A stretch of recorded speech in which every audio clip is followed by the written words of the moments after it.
Hi friends, welcome back to Learn English with Erica. This week I'm on spring break, so we're going to go visit a winery. A winery is a beautiful place where people make wine. We'll learn some new vocabulary, some useful expressions, and a little bit about wine culture in English. Are you ready? This is my beautiful cousin. She decided to go with me today, and we are about to go to Belhurst Castle. Belhurst Castle is not your typical winery. It is a castle. You can stay there to sleep overnight. You can eat food there, and it also has a winery. We are going to spend our time in the winery.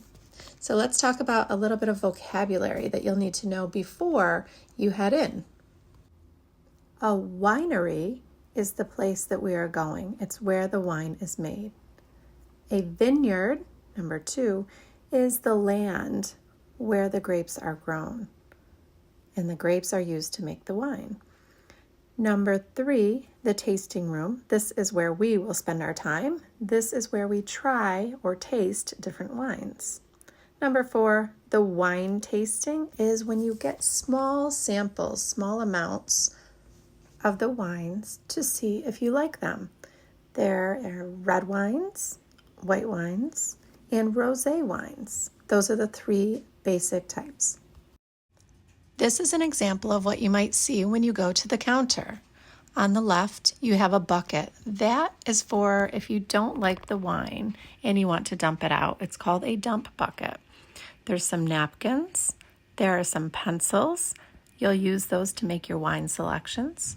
And on the right, there's a glass bottle of water if you'd like to rinse your mouth out in between tastings. At this winery, we also have some specials going on. You can have wine with cheese, wine with chocolate, and they are different prices. Let's take a closer look at the piece of paper that you'll need to choose your wines. White, red, rosé, or sparkling, which is like champagne. At this winery, you can also try cider, hard cider, or beer. Let's look at some more vocabulary that you'll hear while you're tasting the wine. Dry is just the opposite of sweet, number 2. One is sweet, one is not sweet. Red wines are usually dry. Sweet wines, maybe those will be white or rosé. They can also be, number 3, fruity, where they taste like a fruit. Wine can also be bold, which is a strong, intense flavor in your mouth. Usually red wines are bold. Or tannin. I don't use this word a whole lot. This is like a bitter feeling in your mouth. Number 6, the finish is the taste that stays in your mouth after you swallow the wine. And number 7, the body is when the wine is in your mouth, how does it feel? Does it feel heavy or light? This is a map of the lake that we are doing our wine tasting at. It's called Seneca Lake in upstate New York. These are all wineries around this lake. So this is definitely grape country. It's very pretty. We are at the first one, Belhurst. Semi-dry Riesling here first. Cheers. Let's look at some common winery etiquette and phrases now. Number 1, I'd like to try. You can use this when you want to sample a wine. I'd like to try the semi-dry Riesling. Number 2, can you recommend something? If you have never been wine tasting, it's okay to ask for a recommendation. Number 3, what pairs well with this? This is if there's cheese, chocolate. If you're at a restaurant, you might order seafood and ask, what wine pairs well with this? Number 4, a spit bucket or a dump bucket. This is that bucket that we were talking about earlier. If you don't like the wine, it is totally okay to dump it out into that bucket. Number 5, a tasting flight.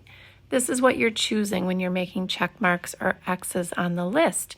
You're choosing your 5 wine samples usually that you want to try. And number 6, cheers is what we said when we clinked our glasses together before we tried the wine. Here's another quick look at what we saw. This is the spit bucket or the dump bucket. Pretzels to clear your palate in between tastings. the flights. Those are the pencils. First one here is Natural Sparkling. Okay. Citrusy, Prosecco style. Bright, small bubbles. Great for like mimosa stuff like that. Really light.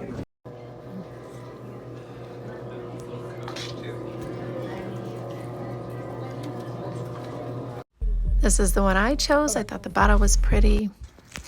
And here's one last look. Sure. This is behind the winery. This is the lake, Seneca Lake. Yeah. And in the summer, this is great.